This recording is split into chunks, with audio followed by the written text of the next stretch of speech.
नमो अरिहन्ताणं नमो सिद्धाणं नमो आयरीयाणं नमो वज्रायाणं नमो लोये सव्यसाहूणम् एष सुरासुरमणुषिन् वन्दितं धोतघायिकम् अमलं प्रणमामि वर्धमानं तीर्थं धम्मस्य कर्तारम्। तो कल हमने देखा 63 से 66 तक की गाथाओं का रिवीजन है ना। जिनके हतीन्द्रिय जीवित हैं वो स्वाभाविक दुखी हैं, कोई किसी संयोग से या किसी अन्य उपाधि से दुख नहीं है, वो स्वयं अपने आप से ही दुखी हैं। स्वभाव मतलब यहाँ स्वभाव का मतलब क्या लेना? अशुद्ध स्वभाव, क्योंकि विकार रूप ये जीव स्वयं परिणमित हुआ, तो मोह के उदय से स्वयं ही वो जो इच्छा उत्पन्न हुई थी, उस इच्छा के अभाव होने पर, क्योंकि विषय सामग्री मिली, उससे इसकी वो जो इच्छा थी उस विषय को मिलाने की, कुछ देर के लिए वो इच्छा शांत हुई, तो इसे उस आकुलता के मिटने से क्षण भर के लिए सुख का सा आभास होता है। लेकिन ये नहीं समझता कि इच्छा के मिटने से दुख मिटा है, क्या समझता है उस सामग्री के मिलने से सुख हुआ है। बस यही जो इसकी उल्टी समझ है, भ्रम है, इसी के कारण अब इसकी पूरी की पूरी दौड़ उल्टी चलती है, विपरीत दिशा में चलती है। और वही एक बात समझ में आ जाए तो सम्यक दर्शन है। सच्ची समझ का नाम सम्यक दर्शन है।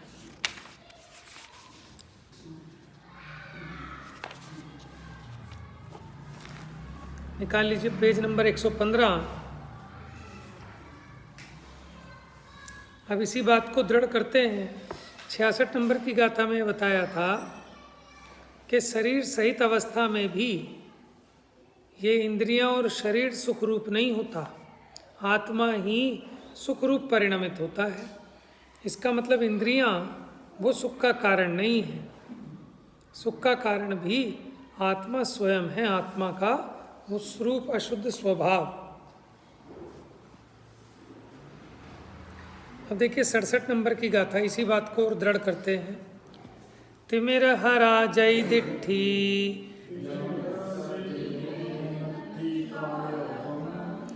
तह सोखम सयमादा विषया किम तत्थ कुवंती। क्या है? तिमिर हरा जय दिट्ठी, जिनकी दृष्टि तिमिर हर है, माने अंधकार को हरने वाली है, तिमिर नाशक है, जैसे उल्लू। तिमिर हर है दृष्टि जिनकी, ऐसे जन्नस दीवेण नत्थिकायव, उन्हें दीपक से कुछ भी प्रयोजन नहीं है।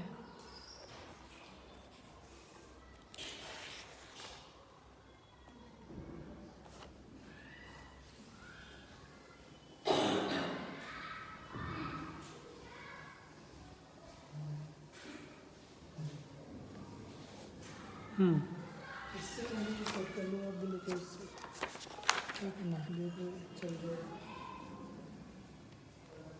छोड़ दे यार, कोई बात नहीं, क्यों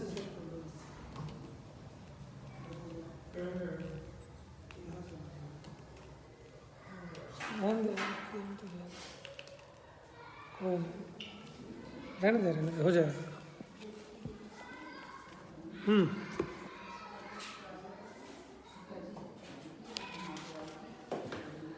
तो फिर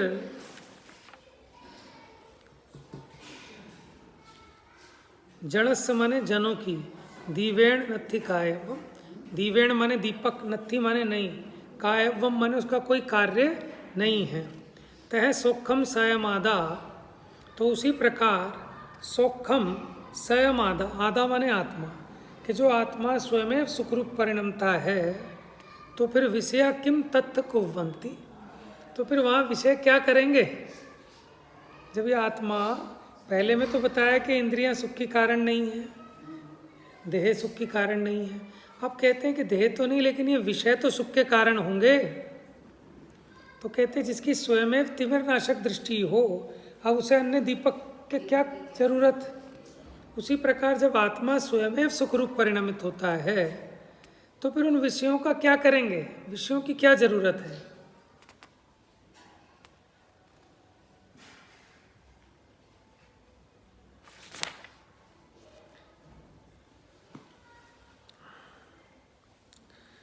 तो जैनिक जैसे कि नहीं, टीका देखो, निशाचर, उल्लू, सर्प, भूत इत्यादि, इनके नेत्र स्वयमेव अंधकार को नष्ट करने की शक्ति वाले होते हैं, इसलिए उन्हें अंधकार नाशक स्वभाव वाले दीपक के प्रकाश आदि से कोई प्रयोजन नहीं है। 116 नंबर पेज पर। यद्यपि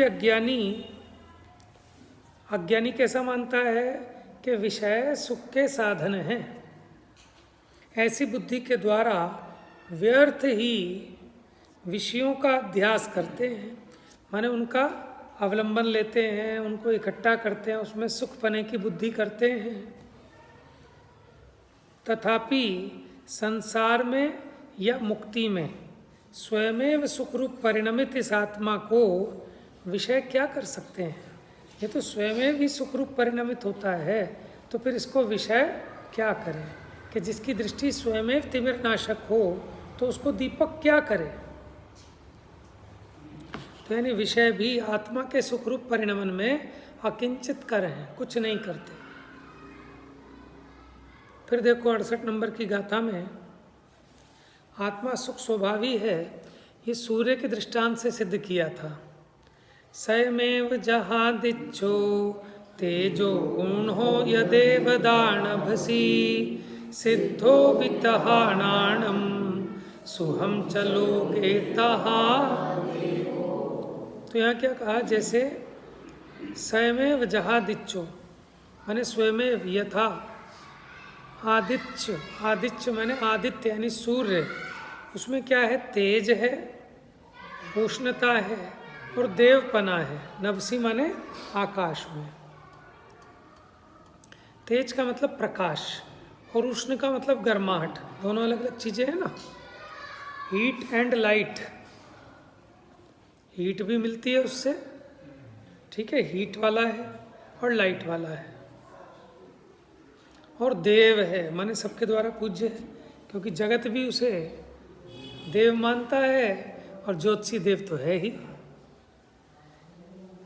सिद्धो वितहानाणम सुहम चलोगे तहा देव। उसी प्रकार जो सिद्ध हैं माने सिद्ध भगवान, वो भी स्वयमेव कैसे हैं, ज्ञान, सुख और देव रूप है।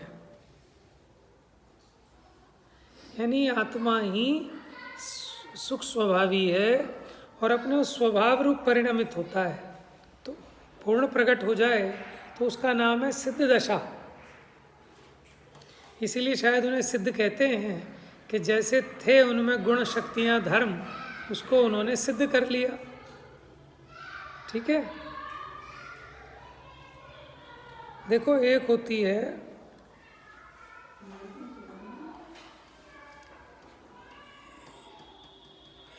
इन्वेंशन और एक होती है, हाँ क्रिएशन है दूसरा नाम है उसका।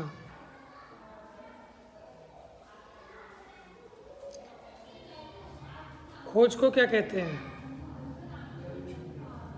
इन्वेंशन, और आविष्कार को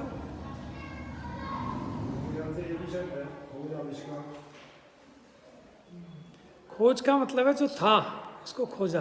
आविष्कार का भी मतलब यही है। नहीं, आविष्कार का मतलब होता है बनाना, उसका निर्माण करना। इन्वेंशन और क्रिएशन हुआ। हाँ, बनाना, क्रिएशन हुआ।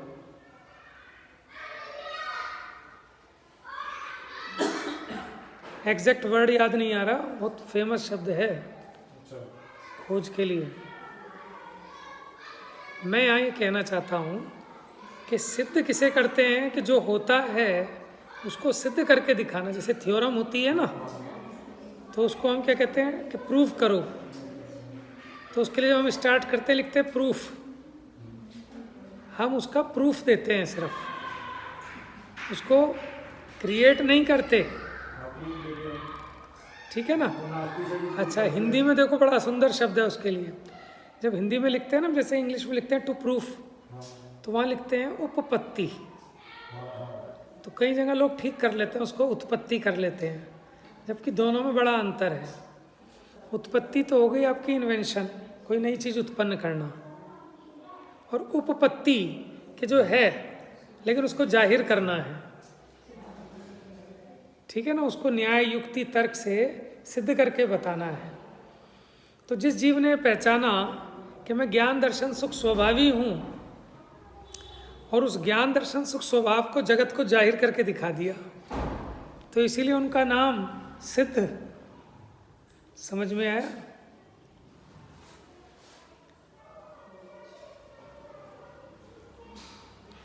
तीर्थंकर भगवान भी तत्व के उत्पादक नहीं है, तत्व के प्रतिपादक हैं।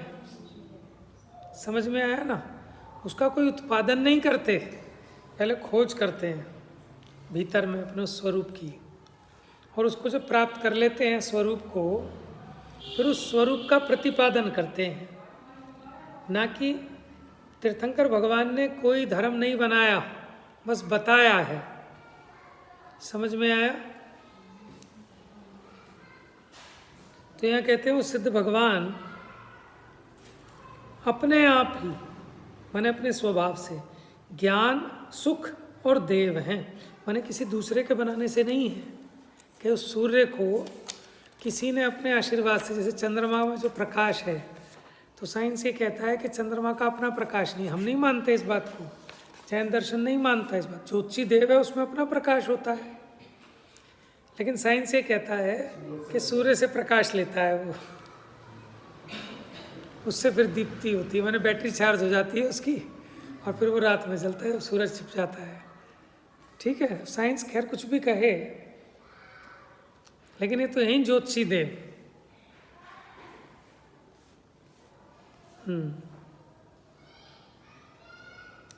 तो माने वो जो स्वयं ज्ञान रूप है ना सिद्ध भगवान, किसी बाहर की किसी साधन से नहीं। जैसे हमारे पास तो शास्त्र है, तो शास्त्र पढ़ने वाले को शास्त्री ज्ञानी कह देते हैं शास्त्र के कारण से, तो वो ज्ञानी शास्त्र के कारण नहीं है। जैसे ज्योतिषी अपना वो पंचांग लपेट के चलता है, कहता बहुत ज्ञानी पुरुष है, तो जो उसका ज्ञान है वो सब उस पोथे के आधार से, पोथा खो जाए तो जीरो है। समझ में आया? तो भगवान का जो ज्ञान है वो ऐसे किसी इंद्रियों के आधार का नहीं, किसी उपकरण के आधार का नहीं, किसी शास्त्र के आधार का नहीं, किसी पर से उत्पन्न होने वाला नहीं है, स्वभाव से है। ऐसे ही सुख कि कोई विषय से नहीं, इंद्रियों से नहीं, स्वयं से स्वाभाविक है। और उनको देव बने की भी किसी ने उपाधि दी हो, किसी ने उनको डिग्री देते हैं ना, विद्वानों को दी जाती है वाचस्पति, विद्या वाचस्पति, क्या है वो, वाणी भूषण, और कौन कौन सी है, न्यायमूर्ति। तो ये सब क्या है, उपाधियां हैं, लेकिन ये सब किसी की दी गई नहीं है, स्वयं से। जैसे वो एक महाराज जी थे श्वेत पिच्छाचार्य, तो उनको उस उपाधि से विभूषित किया गया। वो कुछ मानते हैं कि वो कुछ जो सबसे बड़े होते हैं उस सदी में, उनको श्वेत पिच्छाचार्य कहते हैं।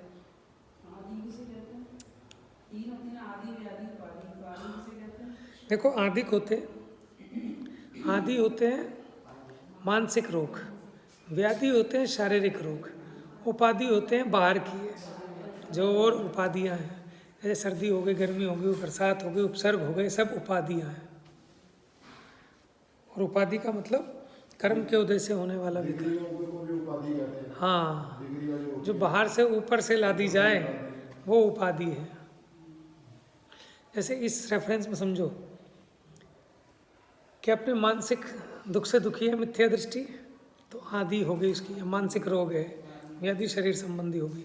अब उपाधि क्या हो गई कि मन भी ठीक है, शरीर भी ठीक है, लेकिन बाहर में इतनी गर्मी है, तो ये उपाधि हो गई। और वो उसका दुख, उपाधिक दुख भी तो बहुत है यहाँ, गर्मी का, सर्दी का, ठीक है, किसी ने हमें पत्थर मार दिया, कभी भूकंप आ गया है, कभी कुछ हो गया, ये सब एक्सीडेंट हो गया, ये सब उपाधिक दुख है।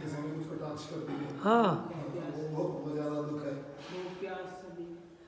ये तो शरीर संबंधी चलो समझ लो, और बाहर का वातावरण जनित, किसी और संयोग जनित, वो सब उपाधि जनित हो गए।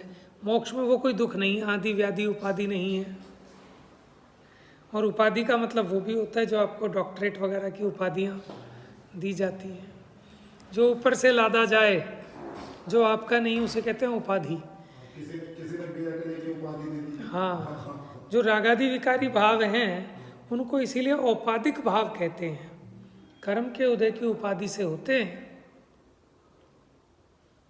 चलिए, इस प्रकार ये सुखाधिकार पूरा हुआ। अब इसके बाद प्रारंभ हुआ था अपना शुभ परिणाम अधिकार। शुभ परिणाम अधिकार किस लिए? कि ये जो इंद्रिय सुख था ये शुभ परिणाम के फल में मिलता है। इसका कारण ये जीव का शुभ परिणाम था। अब वो शुभ परिणाम है क्या? सबसे पहले उसको बताया गाथा 69 में। देवद जदि गुरु पूजा सुचे वडाणमिवा सुशीलेषु ओववासादि सुरत्तो सुहोव ओगप्पगो अप्पा। कि कौन सा उपयोग शुभ रूप है जीव का, कौन सा उपयोग शुभोपयोग है? तो कहते हैं देव, यदि माने यति, गुरु, इनकी पूजा में यानी स्तुति में लगा हुआ। अच्छा, और दानम्मी, दान में लगा हुआ। सुशीलेषु माने जो शील व्रत आदि हैं, महाव्रत अनुव्रत, इनमें लगा हुआ उपयोग। उपवास आदिशु, उपवास आदिक में। रत्तो जो लीन है। सुहोव ओगप्पगो अप्पा, वो आत्मा शुभोपयोग रूप है। देखो, इसमें पूछा था कि यति और गुरु में क्या अंतर है।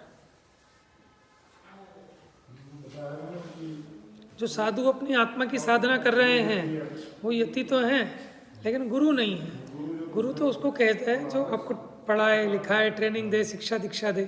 वो इन चक्रों में नहीं पड़ते। वो अपनी आजाद अपनी आत्मा के आनंद में लवलीन हैं, उपयोग बाहर नहीं भरमाते।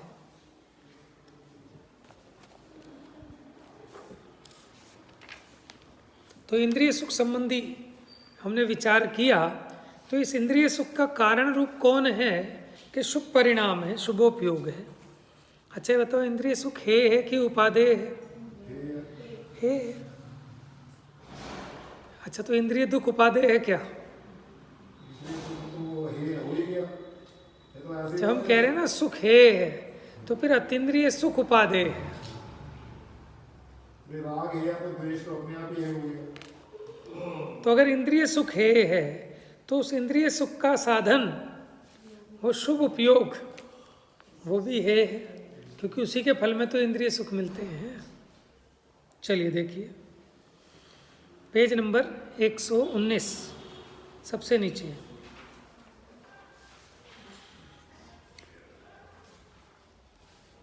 देव, गुरु और यति की पूजा में, दान में, सुशीलों में और उपवास आदि में लीन आत्मा शुभोपयोगमयी है, शुभोपयोगात्मक है, जो इनमें लगा हुआ है। अच्छा देखो, अब इसमें थोड़ा सा इस तरह समझो कि जो अपने नाम में, अपनी प्रशंसा में अथवा पैसा कमाने में ये जो लगा हुआ उपयोग है, क्या ये शुभोपयोग हो सकता है क्या? ठीक है। अच्छा, मुझे अगले भाव में फिर राजपद मिलेगा इसलिए दान दूं, तो वो दान भी दे रहा है, तो वो एक्चुअल में दान में लीन नहीं है, वो भोगों के संग्रह में लीन है। तो उसका ये उपयोग क्या है? फिर ये शुभ उपयोग नहीं है। वो तो जहाँ उसका उपयोग जैसे परिणाम, उसके हिसाब से फल है। अभी देखो ना, उसके परिणाम मंद कषाय रूप है कि तीव्र कषाय रूप है। देखो, कोई ये कहता है कि आपको कमाना हो बाहर में कमाओ, छल करना हो बाहर वाले से भले करना, करने का उपदेश नहीं है। लेकिन जो पूज्य हैं, देव गुरु धर्म आदिक, इनके निमित्त से अगर अपने लोभ का पोषण करे, अपने छल का पोषण करे, अपनी कषायों की पुष्टि करे, तो महापापी है। आपने 2 पैसे बेच के माल कमाना हो, भले कमाना, लेकिन आपसे मंदिर के लिए कोई सामग्री मंगाई, उसमें तो जेब अपनी जेब से देता है दान, और उसमें भी सोचे कि यहाँ तो कोई कुछ कहने वाला नहीं, 1000 के 1500 ले लूँ, वो कहते हैं ना सांप भी अपने बिल में सीधा जाता है, मतलब अपने में अपने उसमें तो कोई मायाजाली नहीं है। हाँ, वो कहते हैं डायन भी 7 घर को छोड़ देती है। तो सांप अपने बिल में सीधा जाता है, हाँ ऐसे टेढ़ा मेढ़ा चले। हाँ, तो कम से कम ये जो पूज्य पुरुष हैं, देव गुरु धर्म के साधन है, आयतन हैं, वहाँ तो इनको इनमें तो किया गया पाप महापाप होगा। ठीक है, अब ये देखो, अब माने कोई व्यक्ति 1 लाख रुपए का दान कर रहा है, लेकिन उसका उपयोग इसी में कि 1 लाख रुपए का दान करूंगा तो स्वर्ग में जाके देव बनूंगा, वहाँ सुंदर सुंदर देवियाँ मिलेंगी, भोग मिलेंगे, ये सब मिलेगा। अब उसके उपयोग में कसाय मंद है कि कसाय तीव्र है? वो तो व्यापार पे दृष्टि है उसकी। 1 लाख रुपए देखे ले लो, सौदरबिंद्र की बोली है साहब 4 करोड़ रुपए की, तो 4 करोड़ रुपए दिए इसने, ठीक है। अब इसके उपयोग में क्या चल रहा है? कह रहे मेरी संपदा का सदुपयोग हो, इतना पाप करके कमाइए, इससे कुछ राग टूटे, तब तो उसका वो शुभोपयोग कहलाए।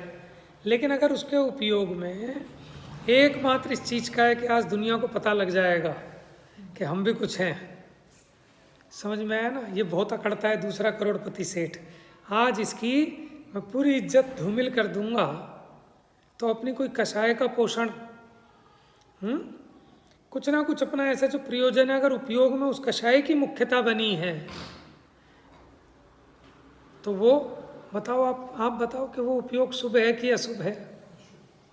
अशुभ ही है।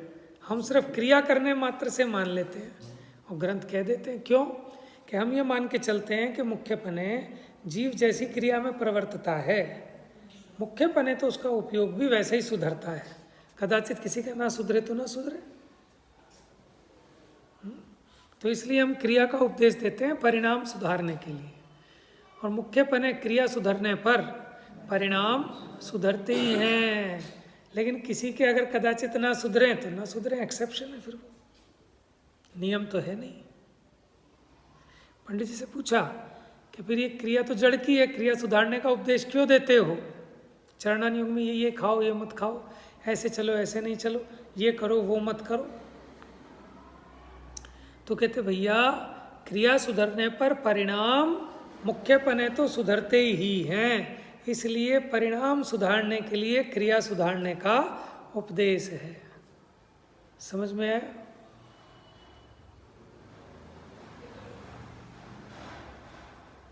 तो समझ लेना कौन सा उपयोग शुभ है। अभिप्राय के हिसाब से उपयोग है। अगर उसका अभिप्राय देखो अभिप्राय तो है ही, लेकिन उसके अलावा परिणाम भी देखो ना। अगर उसकी कषाय में मंदता आई, मानो खोटा अभिप्राय भी है, मिथ्या दृष्टि भी तो पुण्य बांधता है। अभिप्राय भले ही खोटा हो, लेकिन कषाय मंद करता है ना।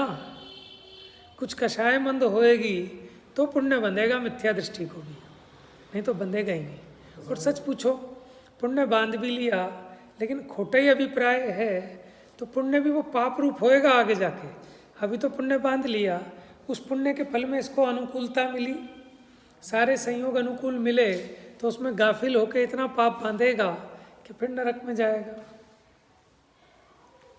तो इसलिए देखा जाए तो अज्ञानी को पुण्य होता ही नहीं है। पुण्य कहते हैं पवित्रता को, जो आपका मंगल करे, ठीक है। वीतरागियों के प्रति जो अनुराग है वो शुभ राग है। क्या कह रहे हैं?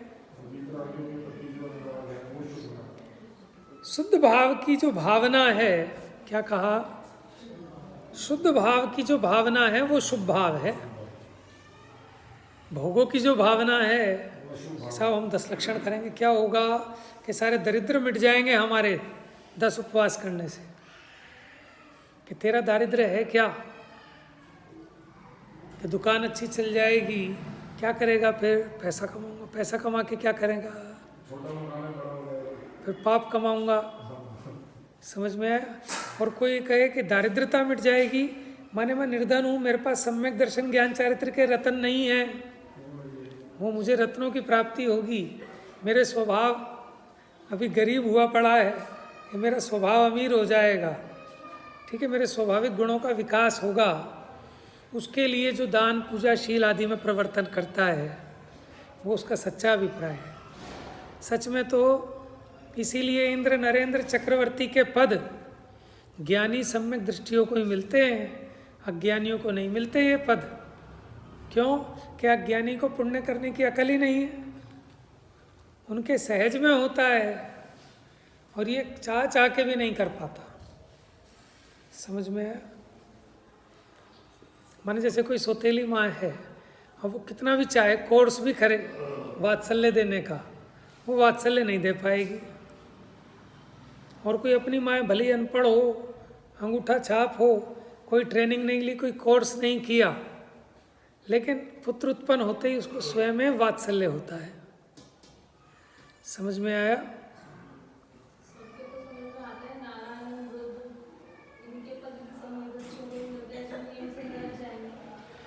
ऐसा है ना, नरक में तो जाएंगे, लेकिन नरक में से निकलकर निरंतर वो अपना नियम से कल्याण करने वाले हैं। देखो यहाँ ये भी बता रहे हैं, जगत में प्रकृति में अन्याय नहीं है। भले ही वो रुद्र हों, भले ही नारायण हों, अगर उन्होंने पाप किया है तो उनको भी नरक में जाना पड़ेगा। जैन दर्शन ऐसा न्यायवान दर्शन है कि यहाँ कोई पक्षपात नहीं है। ऐसा निष्पक्ष दर्शन कहीं मिल सकता है कहीं पर कि यहाँ अगर तीर्थंकर ही क्यों ना हो, लेकिन अगर उन्होंने उस प्रकार का परिणाम करके कर्म बांधा है तो उनको भी 6 महीना आहार नहीं मिला। बताओ, प्रकृति इतनी सुंदर है, न्याय है, अन्याय की गुंजाइश ही नहीं है। और ऐसा वस्तु स्वरूप को बताने वाला धर्म, उसका नाम जैन धर्म है। इसे कहते हैं सनातन, अनादि अनंत है, क्योंकि ये वस्तु का स्वरूप है। और वस्तु के स्वरूप के साथ जो बंध के चलेगा वो अकाट्य होगा, अवरुद्ध होगा, अनादि अनंत होगा।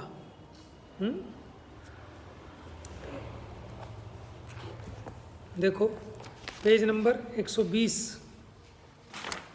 तो ये समझ में आया ना कि पुण्य और पाप भी वो परिणाम से हैं। कौन सा परिणाम शुभ है और कौन सा अशुभ है, समझ में आया?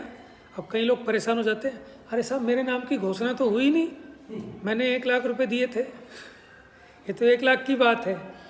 एक व्यक्ति, एक 10 साल पुरानी बात है, 1100 रुपये दिए थे उसने, और उसका नाम बोल दिया होगा, वो होगा नहीं, वो पीछे पड़ गया। मेरे नाम की तो बोला ही नहीं आपने, मेरा नाम बोला ही नहीं, मेरा नाम बोला ही नहीं, मेरा नाम बोला ही नहीं। तो मैंने वो 1100 रुपये देने के लिए, भाई नाम बोलने की क्या ज़रूरत है, तू जमा कर दियो यहाँ पर, पर्ची ले लियो, लेकिन मेरा नाम बोलो। तो यानी वो 1100 रुपये देकर नाम बुलवा रहा है। तो तूने कर तो लिया सौदा, 1100 रुपये में अपने नाम की घोषणा करा ली, तू राजी हो गया। जैसे बच्चा है 1100 रुपये का टिकट लेके झूला झूल लेता है, अब तूने झूल लिया, अब और क्या चाहिए तुझे? अब कहते पुण्य भी मिले। तो भैया तेरे परिणाम देख, तुझे पाप मिलेगा कि अन्य जगह अन्य क्षेत्रे कृतम पापम धर्म क्षेत्रे विनिश्यति, कि वो कषाय धर्म क्षेत्र में आकर नष्ट हो जानी चाहिए, लेकिन अन्य क्षेत्र में सक्सेसफुल नहीं हो पाया, वहाँ किसी ने तारीफ नहीं की, तो भी सोचते हैं कि यहाँ तारीफ कमाल में सस्ते में हो रही है, यहाँ 1100 रुपये दे के नाम हो जाएगा, यहाँ आप नाम लिखवा दोगे कि मनोज जैन 11,000 रुपये मंगल कलश, इससे बढ़िया क्या बात है। और यूट्यूब पे आएगा लाइव प्रसार, दुनिया देखेगी, बोर्ड छप जाएंगे, नहीं तो ऐसे तो कभी बोर्ड पे नाम नहीं आ सकता। अब ये जो उसका परिणाम है, ये देवशास्त्र गुरु में लगा हुआ परिणाम है, दान में लगा हुआ परिणाम है, कि नाम में लगा हुआ परिणाम है। तो जैसा परिणाम है वैसा फल है। देने वाले को तो ऐसा नहीं भाव होना चाहिए कि लेने वाले का भाव होना चाहिए कि उसको बोले, नहीं तो उसको अगर बोलेंगे तो कम से कम लोगों के अंदर इस भावना बनेगी। देखो इसमें भी एक बात है, लेने वाला अगर निर्लोभी हो तो उसको नहीं लगेगा, उसको ये लगेगा कि हम इन पे एहसान कर रहे हैं लेकर। क्यों? कि भैया किसके पास फालतू टाइम है, मुझे आज कोई कहे कि साहब आप मंदिर का चंदा इकट्ठा कर लो, तो हर किसी के बस की है आसान बात। तो कितना बड़ा माने वो चाहिए, दिल, कलेजा, टाइम। आप अपना काम धंधा छोड़ोगे, घर गृहस्थी से समय बचाओगे, तो जो लेने वाला है ना, चंदा इकट्ठा करने वाला है, वो भी क्यों प्रशंसा करे कि भाई ये काम हो रहा है, हम तो आपकी हेल्प कर रहे हैं, इस काम में करना तो तुम्हें चाहिए, तुम काहे को 1 लाख रुपया दान दे रहे हो, तुम आओ मंदिर में काम करो, मंदिर बन हमारा ठेका थोड़ी है, ये तो हम आपके बिहाफ पे खड़े हो गए अपने बच्चों को छोड़ के। तो ये तो क्या है कि ठीक है, जो चल रही है परंपरा चल रही है नहीं तो आप कहीं लेने जाओ तो देने वाले का मुंह सूझ जाता है कि मांगने आ गए। अरे भैया उपकार करने आए हैं तेरे पे, तू वैसे तो अपनी अंटी ढीली नहीं करता, लेकिन देखो कुएं में भांग पड़ी है, देने वाले भी ऐसे लेने वाले भी ऐसे हैं। अगर वास्तव में धर्म बुद्धि हो, ठीक है ना, तो मांगने वाले को मांगने की जरूरत नहीं, देने वाले का मुंह नहीं उतरे, वो तो कहे भाई साहब हमारा भी लगा लो यहाँ पर, कैसे भी करके सेटिंग बिठा दो, मेरे भी 1 लाख रुपए यहाँ लग जाएं बस, कैसे करके मेरा जीवन धन्य हो जाएगा। तो कहते हैं ना, लालची गुरु लोभी गुरु लालची चेला, हो रही नरक में ठेलम ठेला। तो ऐसे ही वक्ता श्रोता हो गए, ऐसे ही पात्र और दातार हो गए। ये कलिकाल की महिमा है। महिमा माने जैसे मोह की महिमा होती है, ऐसी ये भी पंचम काल की विशेषता है। नहीं समझे? तो जीव को फल अपने परिणामों का मिलता है। क्रिया का और परिणामों का निमित्त नैमित्तिक संबंध है। जिसके इसके परिणामों में जितनी मंद कषाय होगी उसके हिसाब से पुण्य होता है। लेकिन हमें यहाँ पुण्य की तारीफ नहीं करनी, हमें तो यहाँ पुण्य की ठुकाई करनी है। क्यों? कि इंद्रिय सुख है समझाया ना, कि इंद्रिय सुख कैसा है उसका विचार किया ना। और वो इंद्रिय सुख किससे होता है? कि शुभ परिणाम के फल में होता है। और वो शुभ परिणाम क्या है, कैसा है? ठीक है ना? तो जिसका फल है तो उसका कारण भी तो है, वो शुभ परिणाम भी है। लेकिन कब? कि शुद्ध परिणाम को अंगीकार कर, तब शुभ परिणाम को है कर। ये नहीं कि वो शुभ को छोड़ के अशुभ में गिरे। लेकिन श्रद्धा में तो सदा ही है, आचरण में स्टेप बाय स्टेप ऊपर चढ़े तो नीचे का स्टेप छोड़।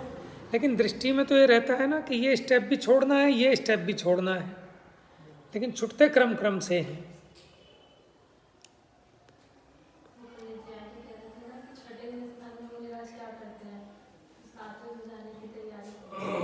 लेकिन सातवें को भी माने सातवें को भी उपादेय नहीं मानते कि उसको भी छोड़ के आगे बढ़ना है। जैसे अभी घर से निकले, आपने वो ओला उबर मंगाई, तो अभी घर है और ओला उबर उपादेय है। लेकिन अब स्टेशन पहुंच गए तो स्टेशन उपादेय है और ये आपकी टैक्सी है, छोड़ने योग्य है। अब रेल उपादेय है, लेकिन जब शिखर जी पहुंच गए तो वो रेल भी है। लेकिन श्रद्धान में तो अभी थी कि ये सब चीज़ें छोड़नी है, लेकिन छोड़ेगा कौन? पहले उसको ग्रहण तो कर, तब तो छोड़ेगा। कोई कहे कि साहब ऐसे ऐसे 4 घंटे में वो पारसनाथ स्टेशन आ जाएगा, तब आप ट्रेन से उतर जाना। अरे यार, जब उतर नहीं है तो फिर चढ़ू काहे को? खामों को 12 घंटे खराब कराओगे, टिकट भी लगेगा। तो जब उतर नहीं है तो चढ़ू क्यों? कि नहीं भैया, चढ़ना भी पड़ेगा और उतरना भी पड़ेगा, कहीं मर्जी नहीं। जब स्टेशन आए तब। समझ में आया? तो इस व्यवहार को अंगीकार भी करना पड़ेगा और छोड़ना भी पड़ेगा। लेकिन अंगीकार करते हुए भी बुद्धि में उपादेयपना नहीं है कि छोड़ने योग्य ही है, मजबूरी है कि इसको ग्रहण करना पड़ रहा है।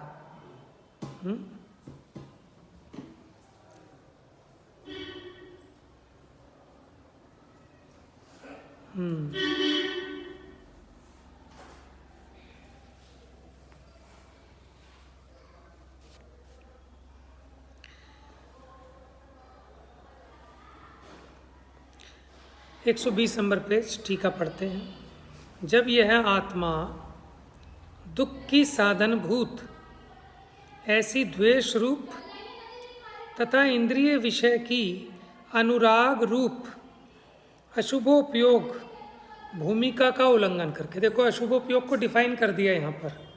अशुभ उपयोग क्या है? दुख की साधन भूत ऐसी द्वेष रूप, एक तो द्वेष परिणाम, और राग परिणाम में कौन सा राग परिणाम? इंद्रिय विषयों के प्रति का जो राग है। तो द्वेष तो सारा ही अशुभ में गया, और राग कौन सा? कि 5 इंद्रिय के विषयों के प्रति जो राग है ये सब अशुभोपयोग भूमिका है। इसका उल्लंघन करके, माने इसको पार करके, देव गुरु यति की पूजा, देखो इसको पार करोगे भैया तब होगा वो शुभोपयोग। लेकिन अगर इंद्रिय विषयों का राग पोष रहे हैं उससे, तो वो तो अशुभोपयोग की भूमिका है।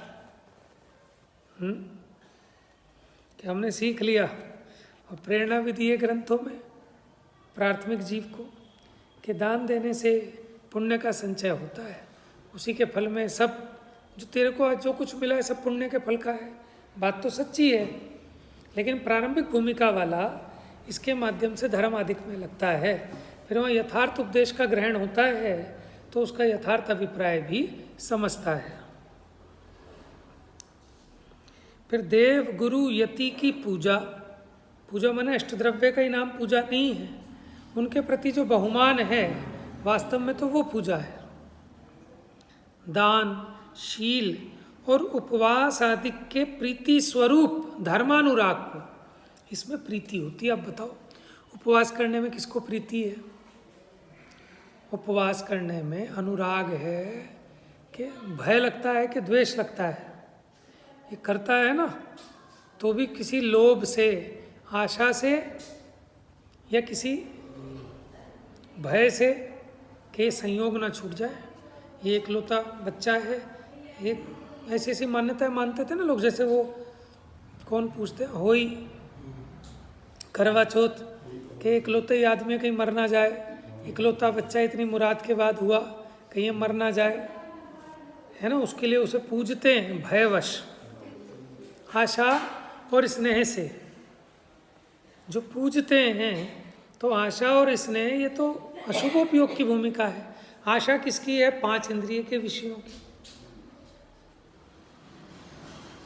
और यहाँ कह रहे हैं कि देव में क्या भगवान का क्या धन्य स्वरूप है, आनंद में तो आप हो। ऐसा जो रीझा उसके ऊपर कि मज़े तो इन सेठ जी के हैं, एसी गाड़ी में बैठना, एसी में जाना, एसी में आना, मस्त है भाई सब, जिंदगी तो इनकी है।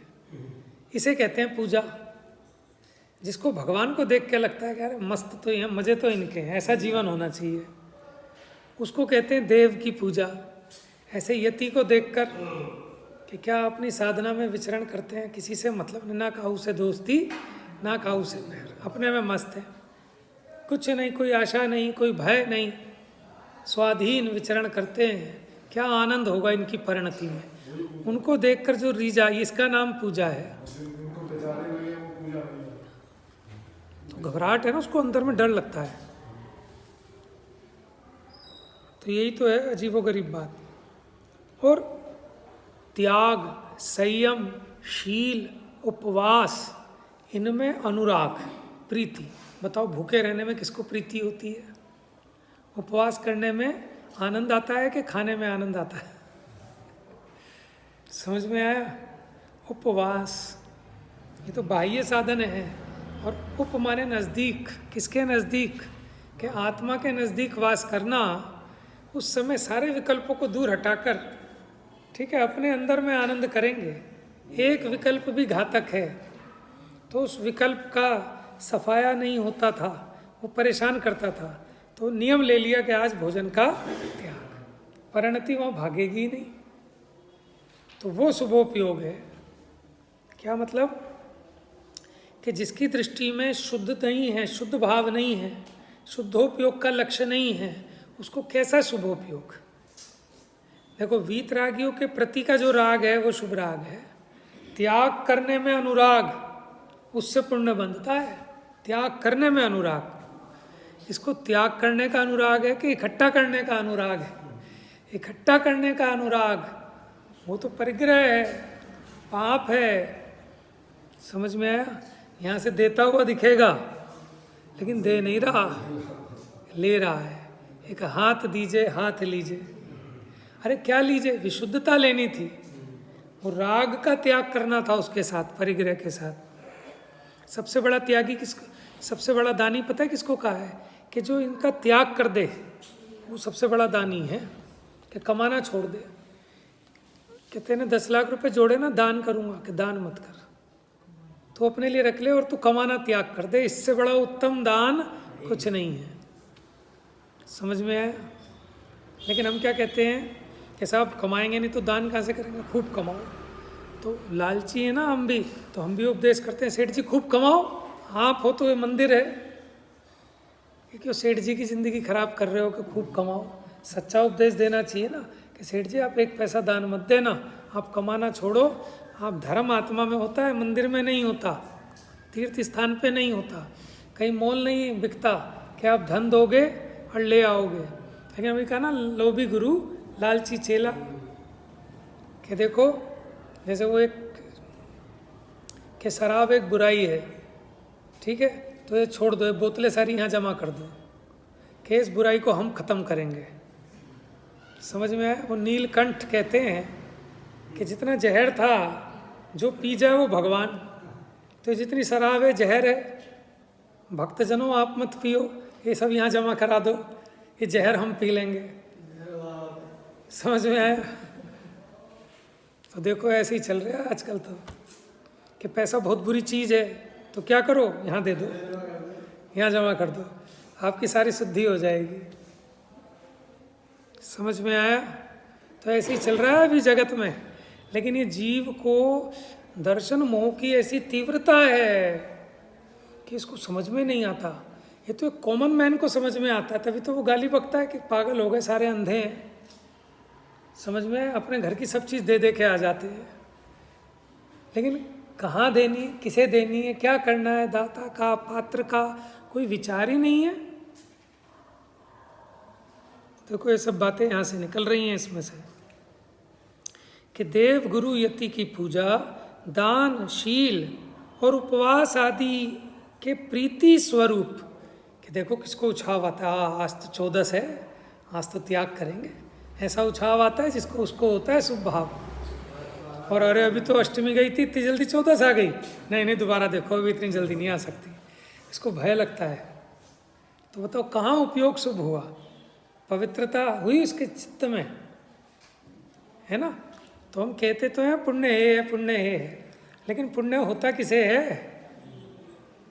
पाप की भूमिका में बैठ के कह रहा है पुण्य है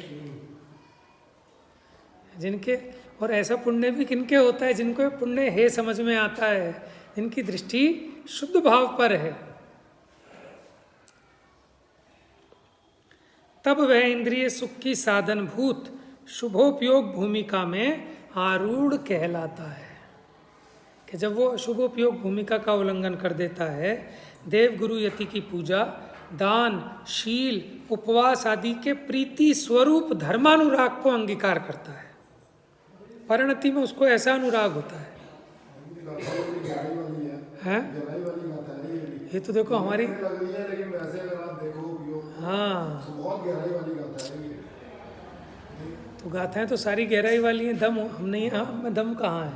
ऊपरी तौर पे लग रही है वैसे, लेकिन अगर आप थोड़ा सा विचार करो तो बहुत जबरदस्त गहराई है, बहुत बढ़िया है। तो एक एक गाथा में इतना माला, गुरुदेव कहते थे ये तो बाकड़ी भैंस है। बाकड़ी भैंस क्या होती है? सींग मारती है, लेकिन उसमें दूध बहुत होता है, लेकिन आपको ताकत चाहिए, आपके अंगूठों में जितना दम हो आप उतना, कोई तो एक बाल्टी निकाल के थक जाए, कोई आधी बाल्टी निकाल के थक जाए। तो एक एक गाथा में इतना रहस्य है कि जिसकी ताकत हो वो इसमें से निकाले। पहले बताइए ना, पहले समझिए, आज समझ आइए कुछ। पहले तो ऐसे में कोई गाथा ही हाँ बाकड़ी, तो उसका दूध बड़ा गाढ़ा हो जाता है, तो आराम से निकलता नहीं है। हाँ बाकड़ी भैंस कहते हैं उसको, बहुत गाढ़ा दूध होता है उसका, इसलिए बहुत ताकत लगती है। जावाणी के ज्ञान से